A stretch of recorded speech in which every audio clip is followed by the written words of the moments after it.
is expected to double to $480 billion by 2027, according to Goldman Sachs. But here's the catch.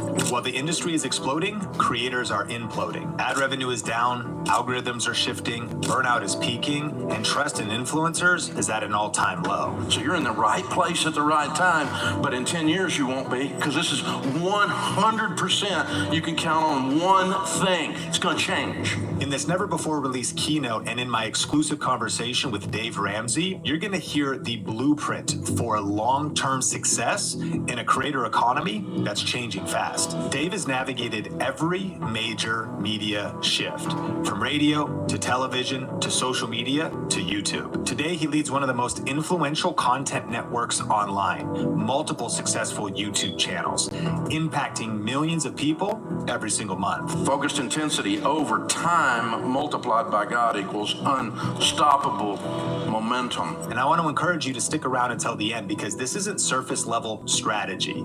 It's tested, timeless, and rooted in real results. If you want to build something that lasts and not just go viral for a week, you need this, because most creators won't survive what's coming. How many of you all have ever done something really stupid? How many of you that didn't raise your hand have a problem with lying? When I got out of college, at 22 years old, Mom and Daddy were in the real estate business, and I started buying houses and fixing them up and flipping them. I was doing Flip This House before Chip and Joanna were born. And I got rich starting from nothing. By the time I was 26 years old, I had a little over $1 million net worth, and I was making $20,000 a month, and that was $1984. $20,000 a month then is different than $20,000 a month now. I was having fun too, y'all. I got a Jaguar. Within 90 days, baby, I was a Jaguar. Man, it was, people say, all those rich people are miserable.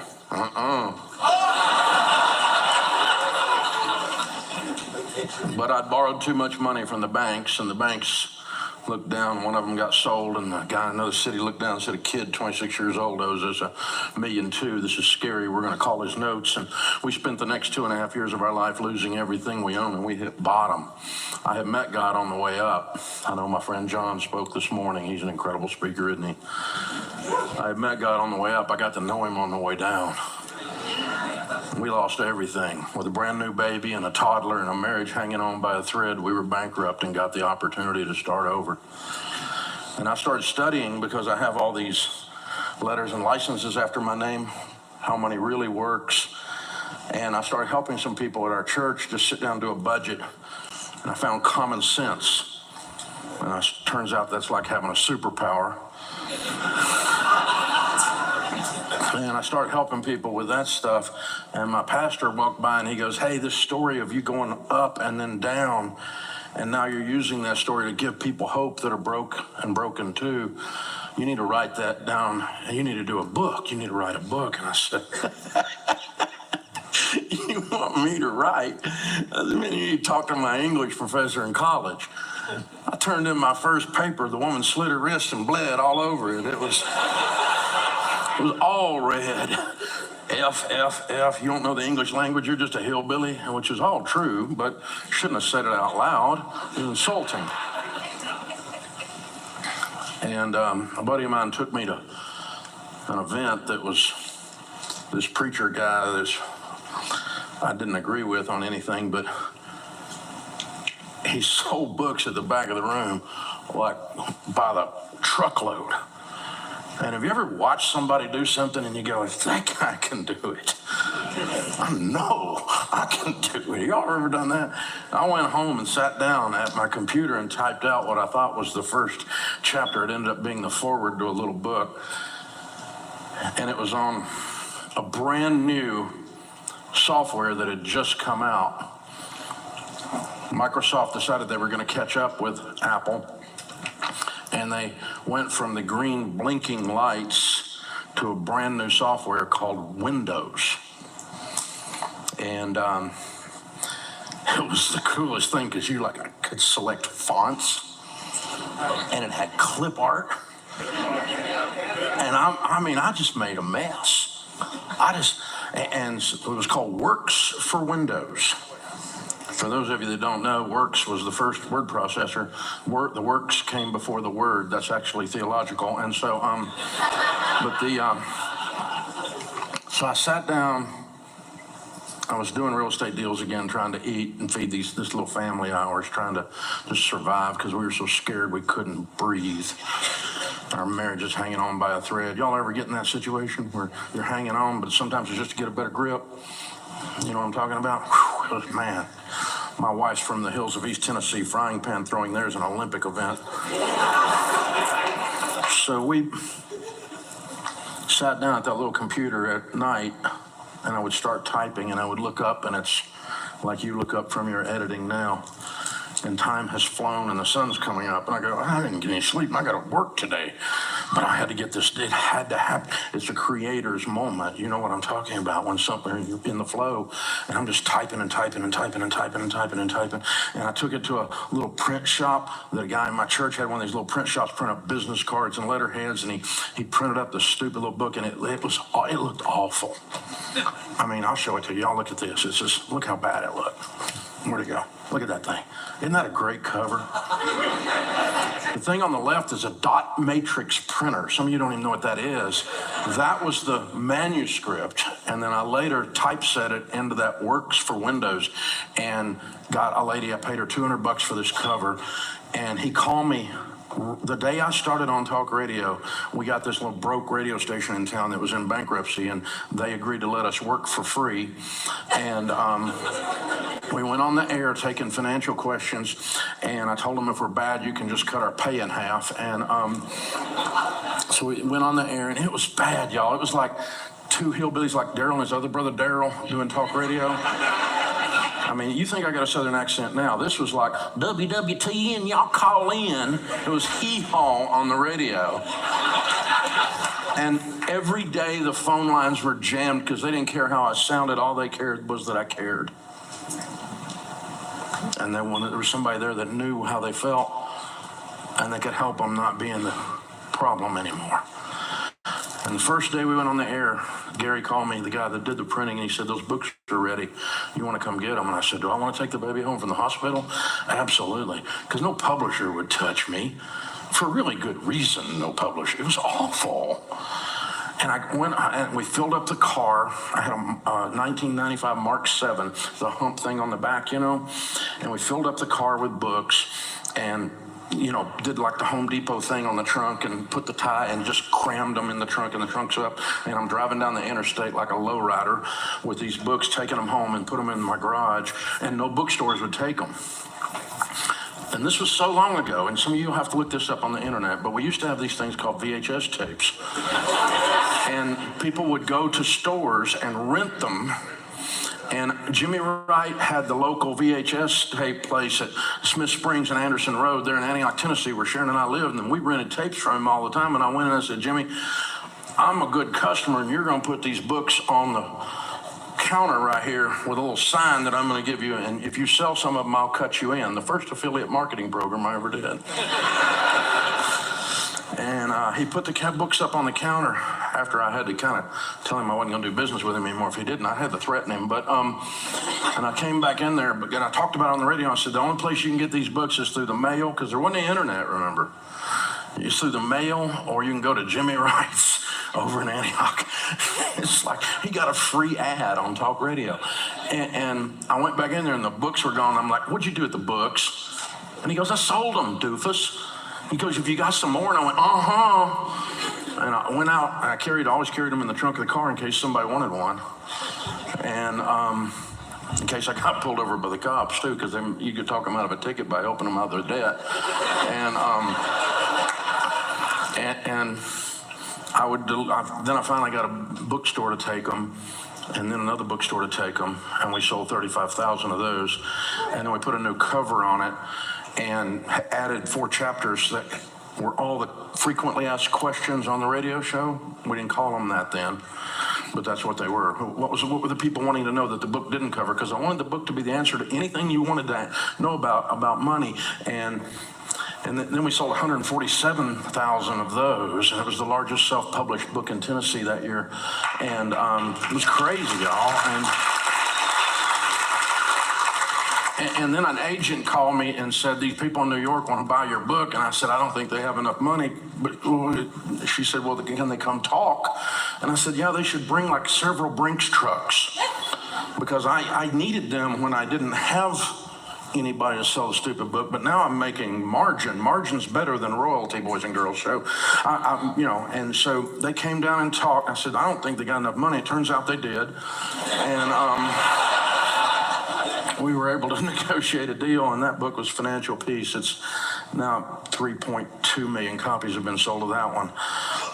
And we sold them. We've got we've got the rear end of that car in our lobby if you visit Ramsey Solutions, and because they were sold out of the trunk of the car. Because I want our team, and I want you to always know this: don't despise humble beginnings.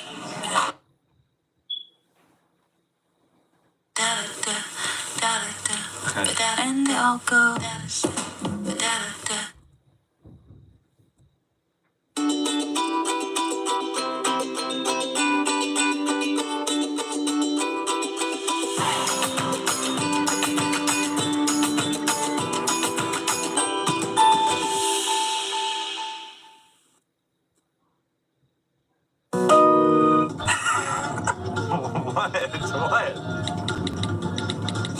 What?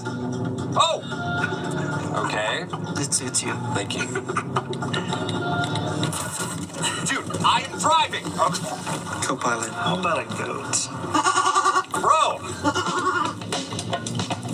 And there's a goat. You made a goat. You made a goat.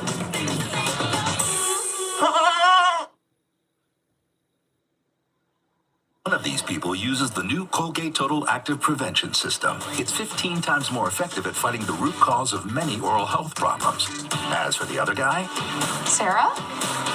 Good luck. be dentist ready with Colgate Total. Don't despise humble beginnings.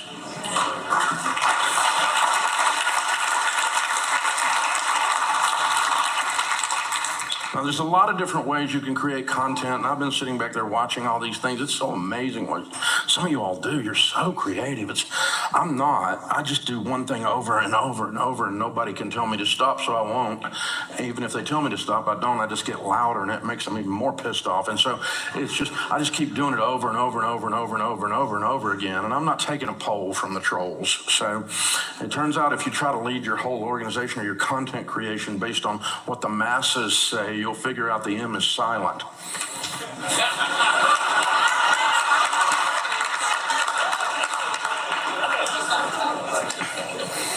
So if you're going to do something in the vein that we're doing it in, I know there's entertainment and there's other stuff, but if you're going to be in a space like we're in, have something that you have to say or your soul will explode.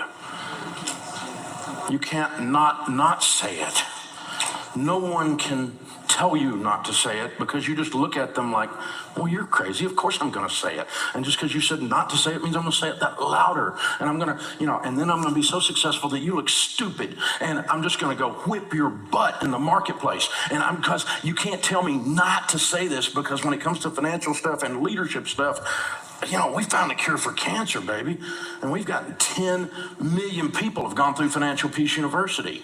It's crazy, y'all. The number of millionaires in America today because they follow these processes that we have to say out loud, and we cannot stop saying it. Have something that just boils up inside of you. That'll help you sustain when the haters hate. That'll help you sustain when you trip and break something. That'll help you sustain when some platform shifts and pulls the rug out from under you, because you just can't quit. It's a big deal. So today we're a long way from out of the trunk of our car. There's 1,100 of us on the team now. 470 of them are Gen Z and tech people. They're incredible. They're so smart. I don't even know what they say. I go in the meetings and I'm like, y'all gotta tell me what you just, because they're like some of y'all in that world, you're like, the military use all these acronyms. I don't even know what it means. And I'm like, okay, just tell me what I'm doing, because since I'm paying for this, I kind of want to know what it is we're doing. And so they teach me. But today we went and got one radio station, of course, and then we talked another one into putting us on, and we talked another one into putting us on, we talked another one into putting us on, and we talked another one into putting us on, and then we were the third largest talk radio show in America. Rush Limbaugh was number one, Sean Hannity was number two, we were number three, and Rush passed away, of course, and now that's not the way you get to be number two, but I did. And so Hannity's actually got fewer stations than I've got, but he's got more listeners because he works for iHeart, and that's who owns that program, and we own ours. But so today we're on 640 radio stations. We're the second largest talk radio show in America. We've done over 1 billion downloads on the podcasts. We were the fourth one on Apple to ever do 1 billion. Joe Rogan and NPR and a couple others, and then we were number 4 that hit 1 billion downloads on Apple, and over 2 billion YouTube views. It's just nuts. 8 number 1 bestsellers that I did. Our personalities have done another 10. I personally sold, that says 20 minutes, probably more like 30 at this point. Headlined over 500 live events. I feel like I've done 5,000. I don't know, but I'm tired. But I think it's probably somewhere in there. That sounds pretty good. So Sean, isn't he incredible, y'all? Yeah. He's what a sharp young guy. Man. He and I were talking. He said, if you come and tell this story, that ridiculous story that I just told, and let's talk about how we can create a sustainable brand, a brand that lasts. How is it that you keep going through all the changes that have happened? Because, I mean, I remember the first time I dialed into the internet, it was like, Anybody remember that? 14.4? Yeah. Broadband wasn't even a thing when we started that stuff. So the first component, I'll give you 4 things to sustain a brand before we leave, is clarify your mission. And don't let anybody take you off of it. Stay on mission. Decide what you is and be it. Don't quit. Don't take a poll. This is principled. It's a decision. This is who we are, and we're not something else. And if you don't like it, then you're just in the wrong area, because we're going to run right over your butt. That's how that works. This is our mission. We provide biblically based education and empowerment, which gives with common sense to every area in your walk of life. That's our mission. And so we've got people in the relationship space, in the career space. We've got people in the money space, and they all interact, of course. Your career affects your money, career affects your relationships, all this. And so we've got these YouTube shows and podcasts and publishing things that are blowing up in every one of these spaces. And that's our mission, and we're going to do it. It's very clear. We're not chasing clicks. Number of subscribers is nice. It's a way to look at whether we've got a product market fit. It's a way to do some marketing analysis, but we're not reading the comments to decide if we're right. We already know we're right. You got to decide that, because otherwise you're going to spend all your life trying to please the trolls, and trolls are ugly little wart-covered things that live under a bridge. And they live actually in their mother's basement, and they don't have a job. So you really don't want to spend your life trying to move to that. You've got to stand on principle. You got to say, this is who we are. This is who we is, and we're not going to change. See, one element of integrity is consistency. You expect when you go into a Subway sub shop that sandwich that you like from Subway, whether you're in Las Vegas or Abilene or New York City downtown, you expect that stinking sandwich to be exactly the same. The consistency is what the yellow sign tells me. That's a type of integrity. I know what it is, and when you come to Ramsey, you're going to know what the type. You're going to know what you get. You may not like it, but that's okay. I mean, at least we understand each other. And so, but this is the consistency. Now, I've gotten older and louder and grouchier, but in 1995, I was 35 years old. I was 1 year into this and being interviewed on a really bad Saturday Night Live skit type Christian program. And our guys dug up the stupid video to see if I'm still saying the same thing today that I was saying then. Y'all watch this. This is the most marketed to civilization in the history of the world. People can sell us stuff. I mean, and we can buy some stuff. And we got a whole generation of folks, me included, that have developed this disease we call stuffitis. And then the Proverbs say that in the house of the wise are stores of choice food and oil. Save money. Save money. So save money, live on less than you make. Two concepts Congress can't grasp. And then we talk about getting out of debt, the borrower's servant to the lender, and having a plan to do that. Don't build a tower without first counting the cost, Jesus said in Luke. And so lay down a plan, have a budget, spend every dollar on paper before the month begins. Boy, that guy's a hick. I love the little comb over with the Mr. Magoo glasses, don't y'all? Moments like this that keep us moving through life. To enjoy the moments that matter, take a step in the right direction today with Move Free Ultra. When Tiny Pill a Day delivers triple action support, joint, bone, cartilage. Move Free. Joint health starts today. This is nice. It's nice to unplug.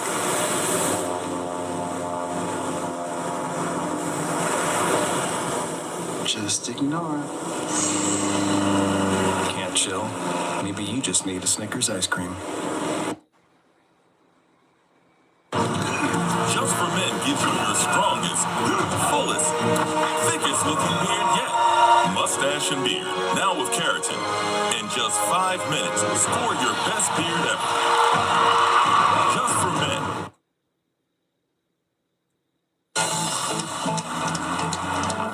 The first ever Nissan Rogue Rock Creek. Get the perfect Mother's Day gift at Hobby Lobby.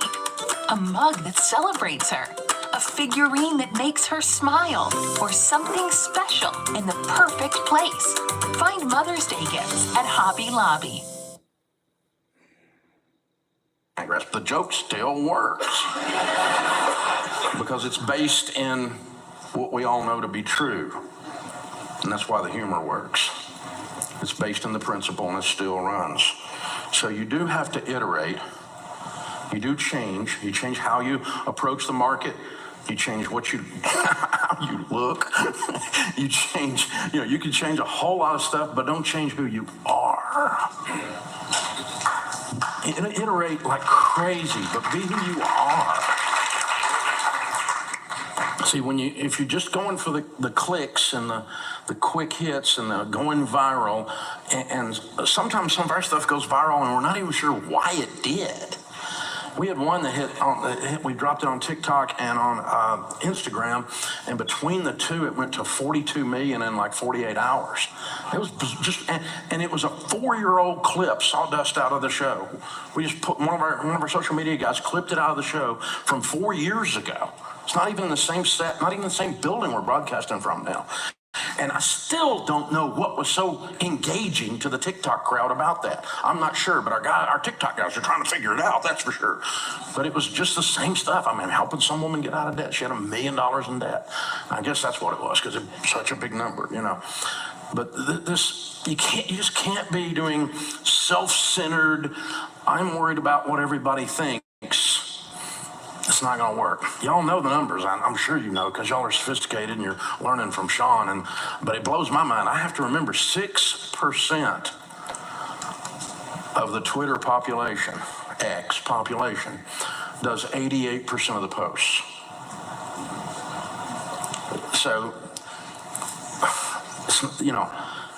the eyeballs matter, but the posts really don't, is what we're saying. If I can get everyone that never posts something to move, That means I've got 94% of that entire platform to move on something, and they never posted once. So you can't take a poll and change your principles. We can iterate in product design, price points, methodologies, innovate, do all of that, but you got to stay in the center. That's the first one. The second one is make the customer the hero. And I'm probably going to hurt some people's feelings, but I'm not taking a poll. So, my friend Donald Miller, if you don't follow Donald, you should, wrote a wonderful book called Story Brand, where he talks about how you use the art of story in building a brand. And it is a fabulous construct. And if you don't know about story, you should. If you're a creator, you ought to think about this. The standard story line, the standard story arc that goes in a movie or a book, if it's successful, is we meet the hero at the beginning of the story. He doesn't look like a hero. She doesn't look like a hero. They're underwhelming, and we're not even sure as the viewer, as the reader, that we like them because they're really not appealing people necessarily when we first meet them. And then if you're a good script writer, you do what they call save the cat. So there's a cat stuck in the tree, and the hero goes up the tree and saves the cat, or saves the puppy, or feeds hungry children, or does something that makes us now like the hero, identify with the hero. They're not quite as lame and nerdy as they were when we first saw them. Now we're starting to join with them in the story. And they're kind of going along and everything's going, and then boom, a problem hits. And now we call them a protagonist in storytelling, right? And the hero is, the dragon is coming. The empire is striking back. Something is coming at our hero now, and the hero is struggling and getting knocked down and getting put in jail or getting done whatever, and they're just getting their tail whipped. And then somewhere in that process, Luke Skywalker meets Yoda, the guide. Or, have you seen the new remake of Roadhouse? Oh, yeah. Yeah, great remake, by the way. I like the old one with Patrick, but this one's good. I watched it the other night. It fits his storyline perfectly.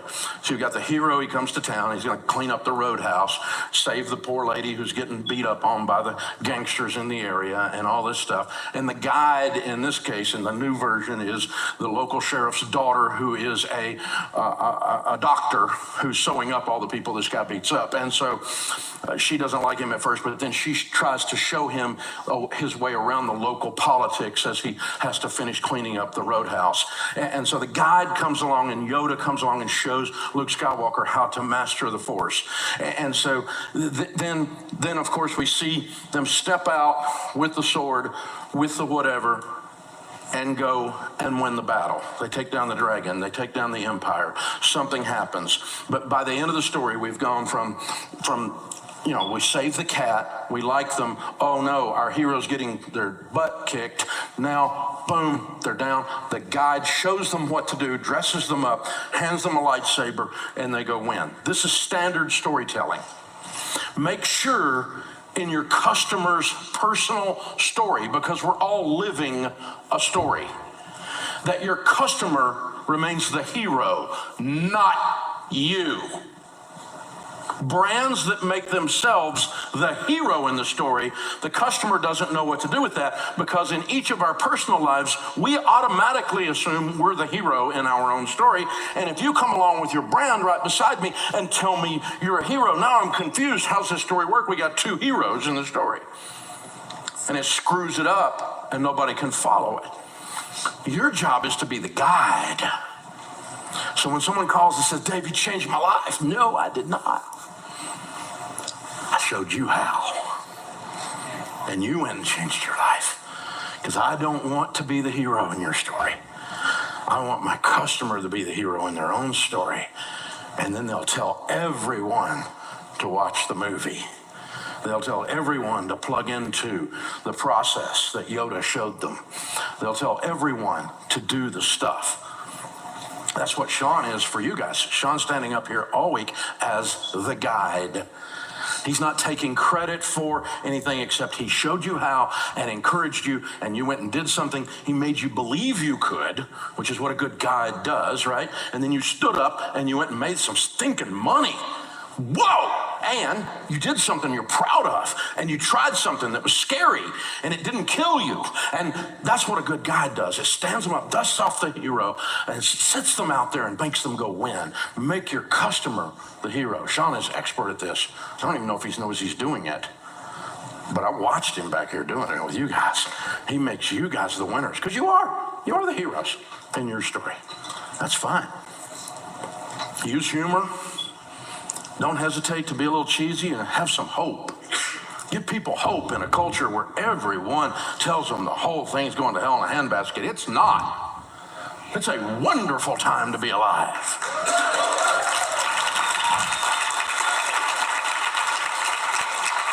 Put out a guided plan of some kind. If you do these steps, we got the 7 baby steps. We teach people with money. We've got a framework for entrepreneurs that we teach in EntreLeadership called the EntreLeadership System. That's the 6 drivers that takes you through the 5 phases of business. And we walk you through these entrepreneurs through this stuff. And I was just with 3,000 of them in Dallas yesterday. I flew from there here right after we just finished one of our big conferences with that. So, storytelling and humor, and make them the hero, and hope, and a guided plan. Number 3, be platform agnostic. Woo! You just said that out loud in a YouTube conference. I'm a content creator. Just show me a platform. We were on talk radio. Talk radio was going zoom, zoom, zoom, zoom, zoom, zoom, zoom. It was top of its game. Guy walked in my office, one of the youngsters on our team, many, many years ago, and says, "We need a podcast." And I said, "What is a podcast?" And we were the first major talk radio show in America to go into podcasts, because talk radio people didn't want to go into podcasts because they were afraid the radio stations that carried them would be pissed off if you had a competing format, competing platform. And so, for instance, Rush, who was a friend of mine, but he never was on anything, ever. Not subscription, not behind a paywall, not in front of a paywall, nothing. He had a newsletter, but he didn't do any broadcasting because he wanted to be honoring to his affiliates and not mess up his affiliates. My affiliates are the way I get to serve my customer. They're a distribution methodology. If they want to get pissed off, have at it. Because my job is not to keep them happy, except just enough so that I can use them to get to my customer.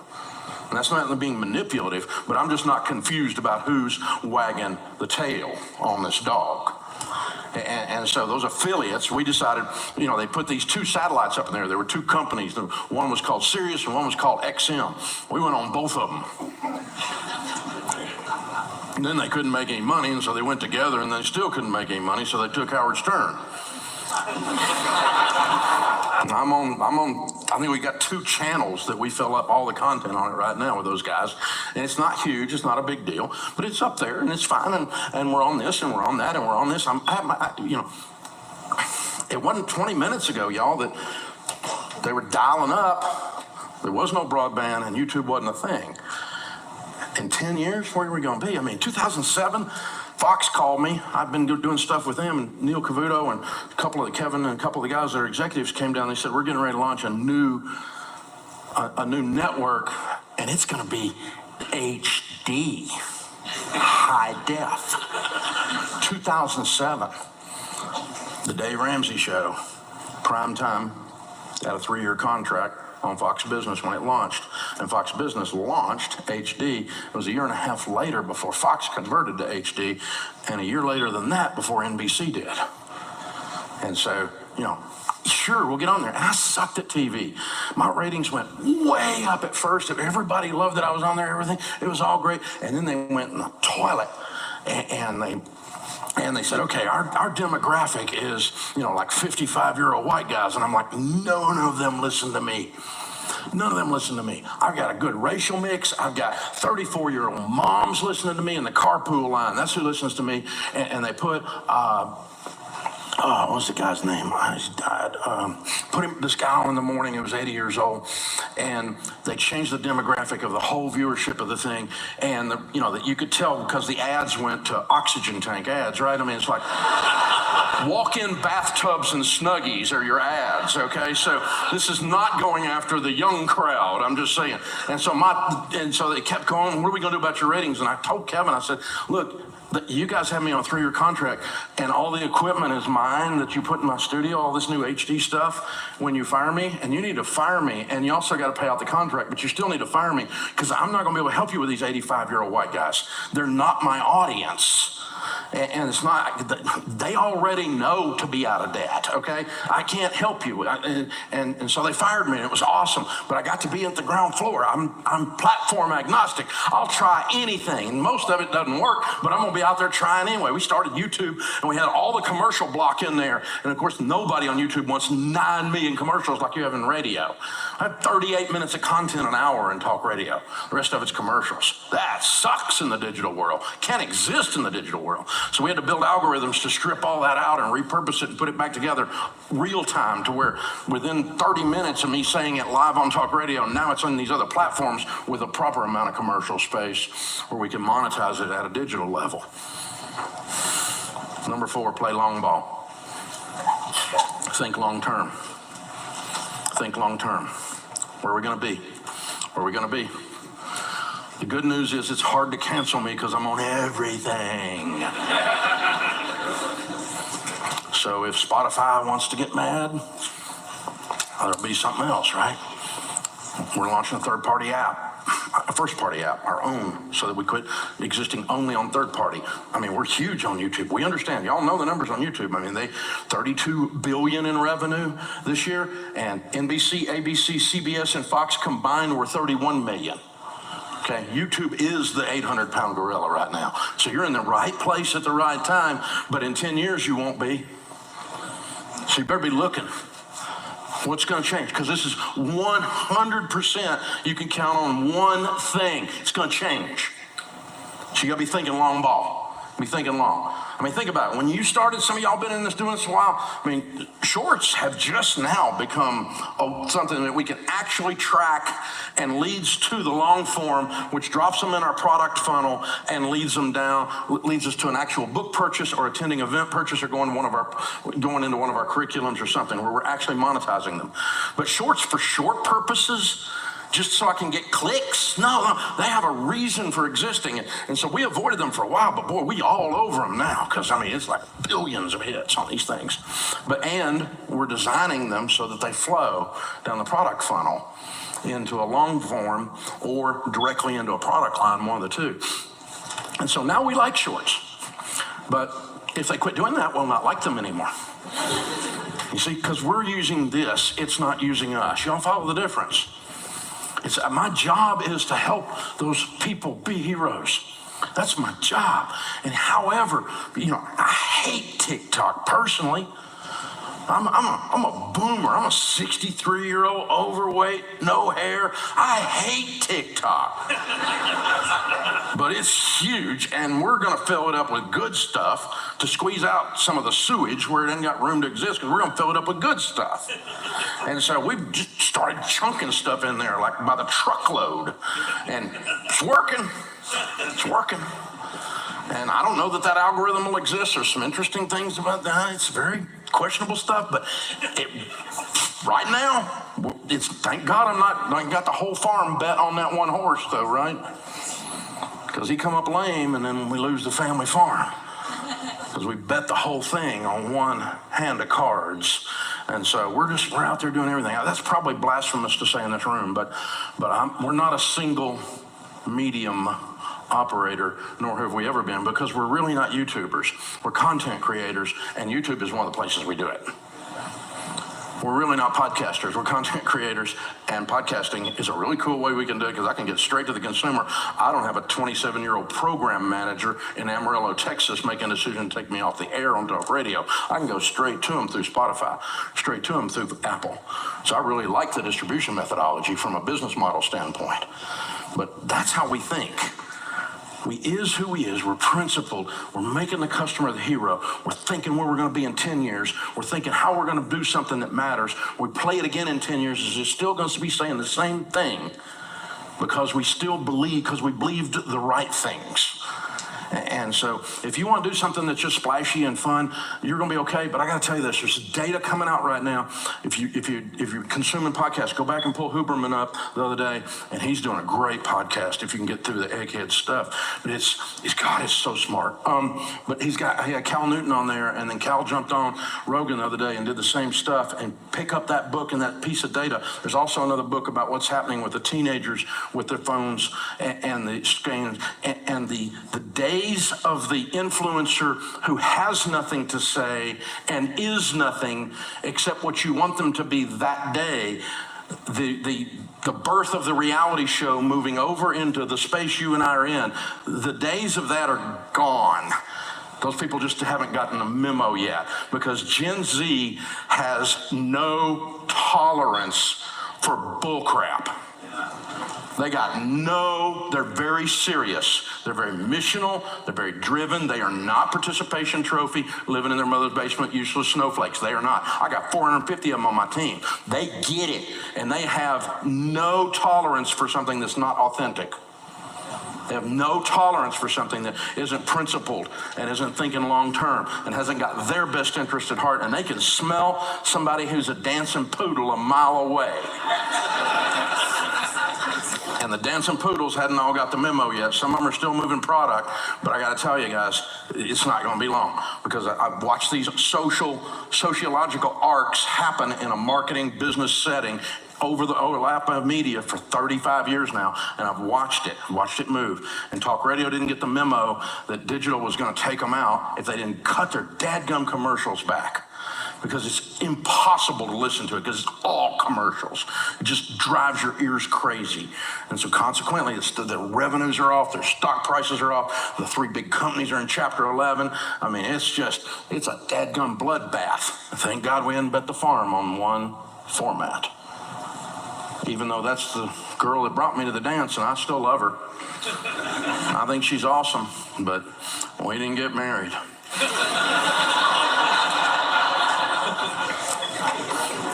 So what we do at Ramsey is we pivot.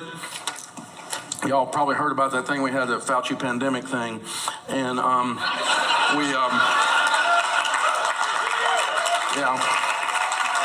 I got 1,100 people that like for their paychecks to go through so their kids can eat and stuff.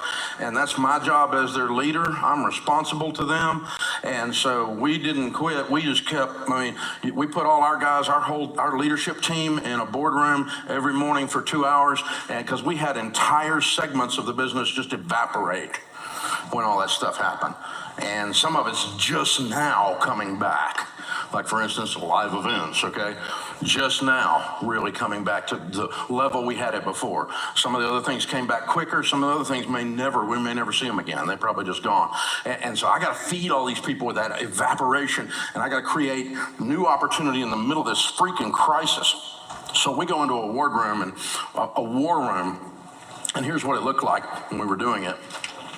This is all of us sitting in there, and we sat in there for 5 hours every morning trying to figure out what revenue disappeared overnight and what we can do to replace it by nightfall the next day, because we do not want to run out of money, because these people are counting on us, called our team members, and they came to work for us, and their little kids are counting on us to feed them. And so we've got to be responsible leaders, and we got in there, and we're just scratching and clawing, and what you can't see there is we were arguing too a lot, because we do all the time. Arguing is awesome. If you're in a non-conflict environment, no one's being creative. So you gotta be busting into it and go, that's the dumbest butt idea. You're smart, but that's a dumb butt idea. You know, that happened in that room a lot, okay? And we fought through it, and you can see me there with my head sideways at the back, that right-hand side of that thing, right? I'm like, that looks dumb. Oh, God, there's another $10 million just disappeared. And so the way we do stuff, one of our core values is the momentum theorem, and then I'll close up because told me to be done because y'all want supper and stuff tonight. So the momentum theorem, one year I was on 60 Minutes, and I couldn't get on Oprah. I had almost been on Oprah more than anybody. And I couldn't get on Oprah, because if you could get on Oprah back in the day, it was like 1 million books instantly. And we finally got 60 Minutes and then Oprah called, and we got on Oprah, and this was a long, long time ago. This was back in about 2006, and so my guys were saying, oh, isn't this wonderful? God has blessed us. And I said, yes, God has blessed us. And we're very thankful for that. Like the old story Earl Nightingale tells of the farmer walking down the path, and he comes up over the rise. He sees a beautiful farm, and he walks down to the end of the row, and the farmer's coming out in his overalls, and he's covered in dirt and calluses on his hands. But the farm is perfect. The rows are perfect. It's flourishing. The flower boxes on the front of the little house look like a Norman Rockwell painting. There's not a weed in the place. And the preacher says to the old farmer, he says, farmer, God has blessed you with an incredible farm. And the farmer says, yes, sir, he has. And I get down on my knees every morning and I thank him for the blessings he has brought into my life. But preacher, you should have seen this farm when God had it all to himself. We got a plant or no corn comes up. And then God will bring the sunshine and the rain. Or he won't, his choice, because he's God and all. But if he brings the sunshine and the rain, we didn't plant no corn. So FI is focused intensity over time, which is what we're talking about for the last 35 minutes, multiplied by big G, God, equals unstoppable momentum on the other side. Now, if you're not a math nerd, I'll help you because I'm a math nerd. Anytime you have a part of a math equation that one side of the equation is multiplied by the infinite, the answer on the other side is infinite. That's how that works. Focused intensity over time multiplied by God equals unstoppable momentum. And that's what you've been hearing about for the last few minutes. That's been my life for the last 35 years. I've worked my tail off, and about 90% of what I tried didn't work. And you guys all know about the 10% that did. Because we just kept on stepping and fetching, scratching and clawing, hustling and grinding. And also, before we get into my conversation with Dave, I want to share a resource with you that's been personally impacting me. You know, Dave's new book, Build a Business You Love, is out now, and I just finished reading it over the weekend. And as you can see, if you're on the YouTube version of the podcast, I flagged and underlined so many different pages of the book. It's all about the 5 stages of business, and every business owner or content creator can benefit from investing in their learning and growth. But this quote stood out to me on page 12. It says, organizations are never limited by their opportunity. They're limited by their leader. That one hit me so hard. You know, if you're listening to this, I want you to consider that the bottleneck of the growth of your YouTube channel, the bottleneck of the growth of your business, the lid, if you will, of your next level this year and in your future is you. That's a sobering reality, but it's a true reality. And that's why if you're interested in starting a business or growing a real creator career and not just going viral and then burning out or disappearing, I think you would love this book as well. If you want to look at it or check it out, we'll link to that in the show notes as well as some other resources for you. But now let's dive into my conversation with Dave from our event, Grow with Video Live in Las Vegas. Dave, man, such an inspiring talk. And you just ended with your momentum theorem. Focused intensity over time multiplied by God equals unstoppable momentum. So we've been working the last couple of days at this conference and getting clear on, man, what problem do we solve and how do we solve that problem and who's the person we're going to help and leveraging YouTube and these video platforms. I actually am curious if what advice you would give to a couple that is thinking about going into a season of real hustle. Take us back to when you talk scratching and clawing, chopping wood, hustling, grinding. But if they were thinking like, in the next 3 years, Goldman Sachs says the creator economy is going to double. That everything that happened in the last 17 years of the creator economy. Yeah, we're sitting on a cusp. Yeah. No question about that. I agree with that. Yeah. And so there's about to actually be a ton of external momentum. So if you were to say, though, because sometimes people got kids, they got different seasons of life. Now let's make it practical. Take it to the kitchen. Like, what conversation would you have if we were sitting down like, honey, I really want to grind these next couple years? Or, you know, whoever it is, could be either spouse. And of course, people could be single. Maybe they got no kids. They got no excuse. They should just be putting in the work. What should they be doing, right? Yeah. But the only other option is happy hour, but they ought to be working. So. yeah. So I'm just talking about if we were going to process and make a plan back when, you were putting in the work. I mean, take us back to when you were starting. And what was your conversation with your wife when it was like, honey, let's make a plan? How would you process through maybe implementing, to say there's a lot of momentum out here. I want to create some unstoppable momentum, but am I going to be able to do that in 1 hour a week and just playing video games the rest of the time, or what? Yeah. Well, I mean, there's a couple things. Number one is in just the daily rhythm. I'm amazed at how many people are all worried about nurturing and life balance who, when they get home, have the television on. I mean, how's that work? That's inconsistent with what you just said you were, so just turn the stupid TV off. I mean, anything on Netflix is important as your baby, so take care of your baby, I mean, because Netflix, they got you. They'll start the next one, and you can just binge all night, right? They got that figured out.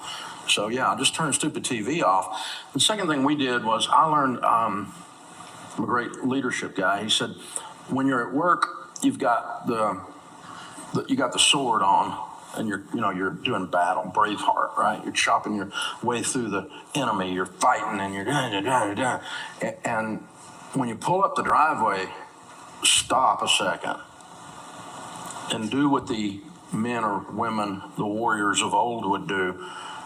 When they come into the house, they take the sword off and put it above the mantle till tomorrow. And so don't use the same sword on your family you're using in the marketplace, same intensity that you're using in the marketplace. So be there for them, be nurturing, be loving, eye contact. You can schedule date night with your spouse once a week. You can do all these kinds of things while you're hustling and grinding. You can work 80 hours a week and still have time for kids if you just don't watch TV. It's pretty crazy. And so that's thing one. Thing two is then you can pick out certain things that are untouchable. So when our kids were growing up, by the time they got to, say, high school, prom date, the date for the proms, as soon as the school published them almost a year before, they were on my calendar, so my live events team didn't schedule an event over them because I'm not going to be out of town. Because I got 2 daughters and I got to be there threatening that guy when he's picking them up, right? I got to be cleaning my gun when you get home. You know the song, right? So I got to be explaining to him how this is going to work. So, there's got to be a presence there. And so I didn't miss a prom, but I was working hard. And I didn't miss a, major sporting event. I missed some of the little games. Because there's 9 million soccer games. It's like you cannot possibly, good Lord. And that's the other thing. If your kid is all distracted into stuff, or your spouse is all distracted with screens and everything else instead of engaged in a relationship while you're at home. So take those moments from, say, the time that you set that aside and put your phone in a basket. Everybody put your phone in a basket. We're not touching a stupid thing. We're not answering emails because they know their little bodies are wired. They feel it when your phone buzzes, and even if you just twitch, they felt it. They felt you wonder if there was something more important than them. They can feel it, and it runs all through their nervous system, and then they say, oh, that phone's important, so then they get addicted to it too. And there's data all over this stuff right now. So anyway, first thing is during the rhythm of life, be where you is. Don't be working while you're with family, and don't be screwing around worrying about everything with family while you're supposed to be working. Focus is an amazing thing. So that's thing one. Thing two is then there are seasons beyond days where you just turn it on. Like in our case, we would do when we launched Total Money Makeover in 2003, we sold 400,000 books the first year, but it was because I did a 46-day contiguous book tour. I was in every city in America, signing books, doing media, doing events, but we told the kids, this is what Dad's doing. We told them for a year before I did it because it was all planned out. It was a strategic marketing plan. And so, here, kids, I'm going to be gone. Now, when I get home, I'm going to take a week and sleep, and then we're loading up everybody and going to Disney. So there's a payoff at the end of the hustle and grind. And the whole family sees the payoff, and the whole family does this. And, kids are not afraid of their parents working hard. They're really not. And spouses aren't either. It's when they're working hard and absolutely ignoring them forever. When they get that lost hope, that's where it is. So the only time we really did have an extended season, other than something like a book tour, was when we first launched Financial Peace University, and I was teaching it live with an overhead projector before we put it on video. And I was teaching every night. And I had about 2 years of that. And Sharon would tell you she's a single mom during that time. But she grew up on the farm. As far as she's concerned, money comes from work, so get your butt to work. Because we need to eat. These kids want to eat, and we got to get this thing going. And if we don't get it up out of the ditch, it's going to die. Because there is a momentum. There's negative momentum too. If you don't get it moving, it's going to crash on you. So you got to put in the hours, but you just don't use it as a workaholism, and you don't say, well, I have to not work because 40 hours. No one ever became successful on 40-hour work week. That's hilarious. I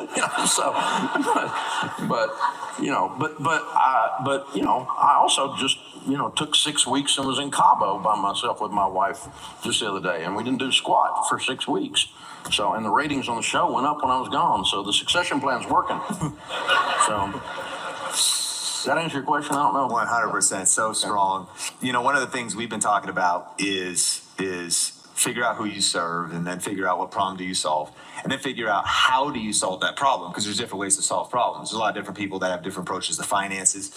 I love being at Entree Leadership, your event. Patrick Lencioni was talking about the advantage. He has a framework. You mentioned Donald Miller's story brand. He built a framework. You've got the 7 baby steps. You built a framework. Yep. And I think it's a proprietary process. When you originally got started, how did you develop the 7 baby steps? And how important do you think it is for expert creators and educational creators? A lot of people in the room thinking about that, life coaching or business coaching or taxes. They're trying to kind of put their proprietary process together.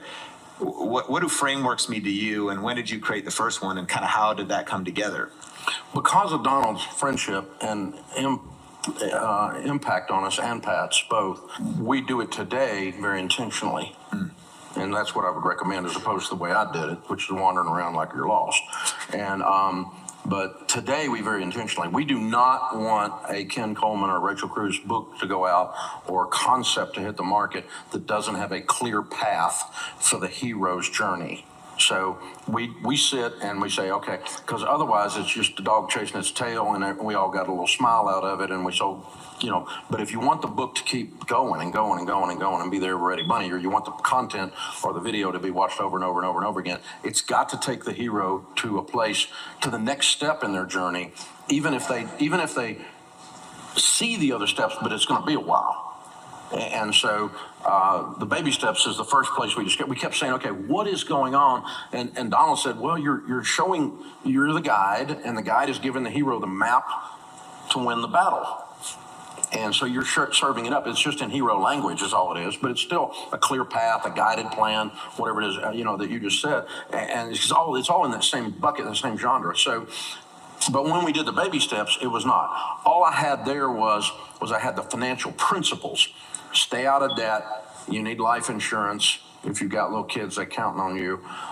You need to, because if you don't have any payments, you stay out of debt, because if you don't have any payments, you can build wealth. You need to save for an emergency fund, but you also need to save for investments. You also need to save for your kids' college. So you got all these competing things, and everybody's like, okay, do I do the life insurance, or do I do the kids' college, or do I pay off this stupid 18% credit card? Sally Mae's been in our house so long, she's got her own bedroom. How are we going to fix, and these people they got all these competing things, and the hero wasn't getting good guidance. And so I just took basic financial planning principles and said, okay, and then I created a little bit of our own, what Godin calls heresies, blasphemies, if you will. And I said, okay, stop your 401k. You're kidding, I'm going to miss out on the match. Stop your 401k temporarily while you use all your money to get out of debt. And I pushed the whole retirement thing down the process until you get your mess cleaned up, because you can't freaking buy groceries this week. You have a $1,200 lease car payment, Sally Mae, MasterCard, American Distress, and you've discovered bondage. And so you're stuck. So I had to get them out of that. And so I had to put it in order. The principles are there, but I had to put them in an order that people could see, okay, if I get out of debt and I don't have all these payments, then I can build that emergency fund real fast. Then, when I got $10,000 in the bank, no payments for the house payment, I got money now, mathematically. A sixth grader grasps that. It takes half a second to digest that information, and then they can say, oh, now I can do that 401k. Boom, baby. And they do, and then they become baby steps millionaires, is what we call them. And kids' college is easy after that, and paying off the house in usually 7.2 years is what ends up happening, paying off the house. And so, the average in the millionaire study was 11.2 years, but we see a ton of people paying them off in 7. And that's the last step. So they had to be progressive, but I built them. And when I put all that together, I said, first thing I did was I said, everybody just stop everything and get out of debt. And that's how I became known for that, right? But then that didn't work, because as soon as the starter on the car went out, it's $400, or they blow a tire, it's $300. They go, what am I going to do? I got no money because you made me pay it all on my credit cards this month. And I can't fix my car now. I can't even get to work. And they would quit.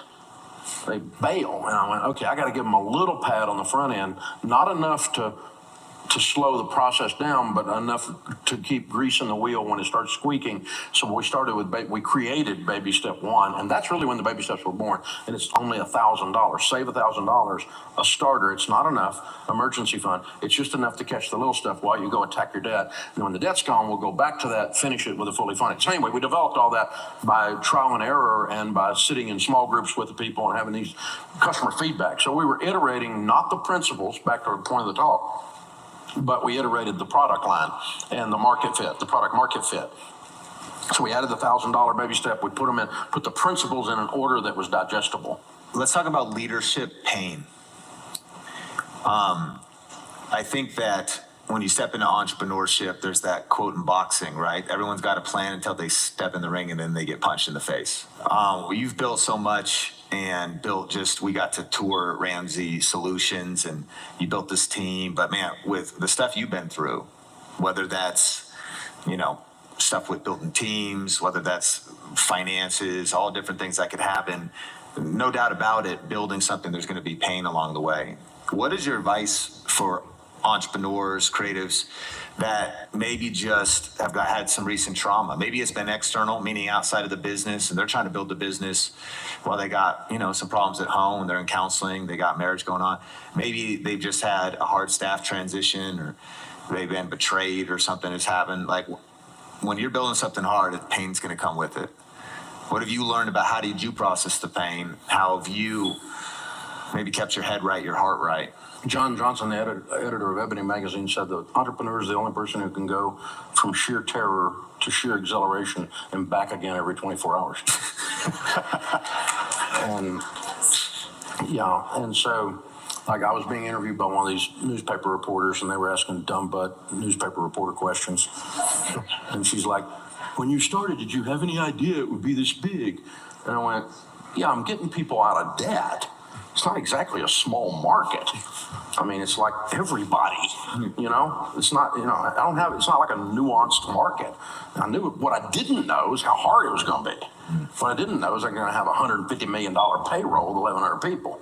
What I didn't know is that people are going to write newspaper articles and just totally make up crap that isn't true about us. What I didn't know, like, during COVID, Dave Ramsey's trying to kill his employees. New York Times. And I'm like, well, that's counterproductive.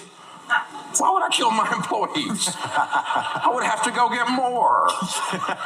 It's just dumb. It's just dumb. And people just make up stuff, and there's some funny ones making fun of me on the internet. There's some really good stuff. Some guy sent me, one of the guys making fun of me the other day. It's great. It was really funny. Apparently I'm really good for clickbait, right? But,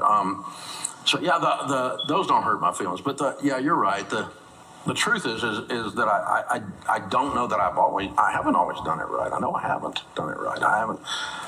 Sometimes I just get hurt like everybody else. Sometimes I just get mad like everybody else.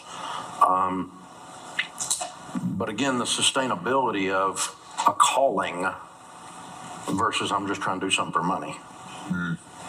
And it's like this person I love quits and then goes and starts a Facebook group about how horrible it is to work for Dave Ramsey. And I'm like, yeah, I gotta go back to work now. Can't really do anything about her. She is who she is now, and that's just it. And oh well, I can't fix. I mean, what am I gonna do with it? I can't, other than just I can let her live rent free in my head, but why would I give her free rent? I mean, it's not so. But it hurt my feelings, you know. I wouldn't have brought it up just now. I remember it, you know. So, because I thought we did a lot of nice things and took care of families, and we spend a lot of money and time working to love our people well, and then still it's not enough sometimes if you accidentally hire a snowflake, and so, but the well, I mean, it is. I mean, it's like. The whole stinking the axis of the world runs right through the top of the head. It's like the whole thing revolves around you. Who knew? And so, but yeah. So it's, and sometimes that's happened. But usually I can trace it back to, okay, there's some point further back in the story that I should have acted as a leader and I didn't. And I let something go. I saw an eye roll and I didn't address it. I saw someone and I thought, I just got to get my work done. I kind of let it go. And so now we're real proactive these days and have been for a decade about really intersecting problems early. And then they don't get as big and they don't hurt your feelings as bad. And the betrayal isn't as thorough or big or whatever and all that kind of stuff. And I can't do anything about somebody that never met me just making up a story about me. I mean, what do you do with that? I can't do anything about that. So what am I going to do with it? I don't know. But it's funny. I had a guy from the local news station call me the other day. He's a buddy of mine. He goes, hey, it's going around the newsroom. Your Viper got repoed. And I went, cool. He said, what do you mean cool? I said, I didn't know I had a Viper. And I sure as hell wouldn't have payments on it. I mean, y'all are really dumb in the news business, aren't you? I mean, it's just like, y'all really need to go find a news story to work on over there. Golly. Good. Labor, some people here are just getting started, some people already have teams. Labor is one of the number one costs in businesses, 70% of spending. You said you have a $150 million payroll. Wow. Thank God it didn't just start there. It was a little bit at a time. Otherwise, I wouldn't have been. We all got real discouraged. Like, man, we're not going to be able to afford this. Yeah. When should a business owner hire? If they're solo, getting their thing started. And imagine you put yourself in the shoes of some of these content businesses, because we're living in this solopreneur opportunity where you can be lean, you can use all these tools and wear a lot of hats. When should a business owner hire? You get ROI on payroll two different ways, and you have to get ROI on payroll or you go out of business. You know, if you hire someone, they have to make you more money or save you more money than they cost you. At the end of the day, something they're doing has to lead to that. And so, an example in your all's world, I guess, might be something as primitive as, okay, if I'm working on thinking through the idea, building out the storyboard of how I'm going to do this, and I can spend my time on that because I hired an editor, and that's not sucking the marrow out of my bones to get the idea to the screen, because I've got 4 other ideas in my head while I'm trying to edit. Y'all aren't ADD like me, are you? But I got 60 things, and I got to hand it off to somebody. And so, we've got folks, we've got entire teams on social, we got entire teams on SEO, we've got entire teams on cybersecurity, which is saving us money. So all your people that do business with us, data doesn't get stolen, right? And we've got all these teams, people writing code, and that person is going to be a revenue producer because they're building a landing page where people put money in the jar, baby. And so that coder is valuable if he or she can actually spit that stuff out sometime this millennial. And God, it's slow, but that's the kind of stuff, though. I mean, so we're looking at who's the marketer, who's the salesman, who's the SEO. how we getting these people into the funnel and how we bringing them through the customer journey down through the product funnel and creating these customer journeys and where are they overlapping and who's picking up on that. And, so the YouTube team, for instance, at Ramsey is very, very good. They're very sophisticated and they do a good job. Some of them are in here learning from you this week. And so, but they're learning, like we said earlier, to take those shorts and use them into long form. In our case, that's how we've decided to do it, and it's working really well. But I didn't want our KPIs, our metrics that we're measuring social footprint or platform footprints based on something like shorts, because I know that shorts aren't transforming someone's life. But if I can get them in a long form, I can transform their life. I can show them how to transform their life. And so shorts are to lead you to the thing in our case that does that. So we very decided strategic. And so the people that do that then have to ROI, right?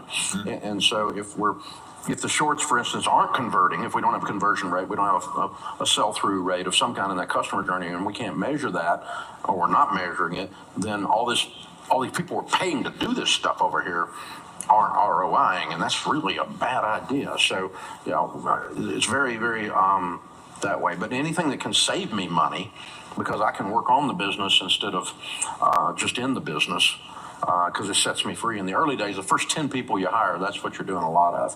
You're probably going to hire, 50% revenue producers and 50% people that are setting you free so you can produce revenue. Who was the first person you hired? For the first couple, what roles? I was doing one-on-one financial coaching, and I was full. It was a logistical bottleneck. And before that, you did everything. You set up the projector. I did everything. I did the whole thing by myself. You were the content creator. Snaps on the stupid screens, the whole bit, the back shoot, the whole deal. You were setting up the room. Yeah, I get those. Setting up the projector. Those snaps, man. I had blood blisters. They're a pain in the butt. And so, I'm had trauma, and so the first guy I hired was a guy that knew how to do financial coaching. He had a finance degree, and he had studied with the same guy in the Christian world what the Bible says about money, and he had integrated those two things like I had done.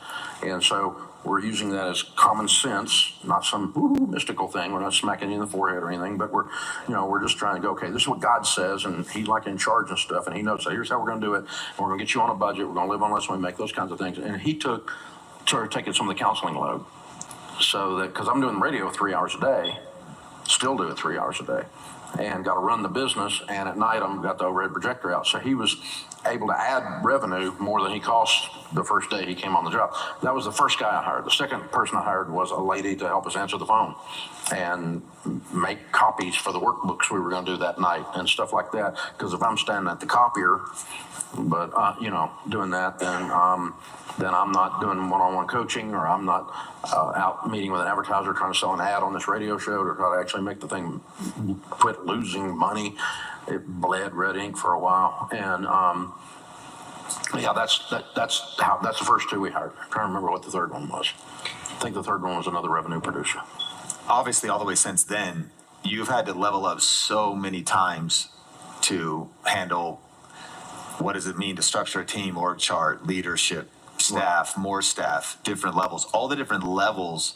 What has been the lifestyle and the habits where you have found the next skill set, and what are just some of the things that you would coach entrepreneurs for having that routine of skill development? How have you done that to fill those gaps? I've been in pain for 30 years with that, because if you don't quit growing, if you quit growing, you're done. John Maxwell, my friend that teaches leadership, says in his book, The 21 Irrefutable Laws of Leadership, number 3 law is the law of the lid. I'm the lid on my organization. And to the extent I can't grasp what these smart people are doing, and I keep them from doing it because of my insecurity or my ignorance or both, then the whole thing is stopped based on the old fart, And so we can't do that. And so I've got people in the organization that I love and that love me, and they go, look, I know you don't understand this, but this is what we, and well, teach me.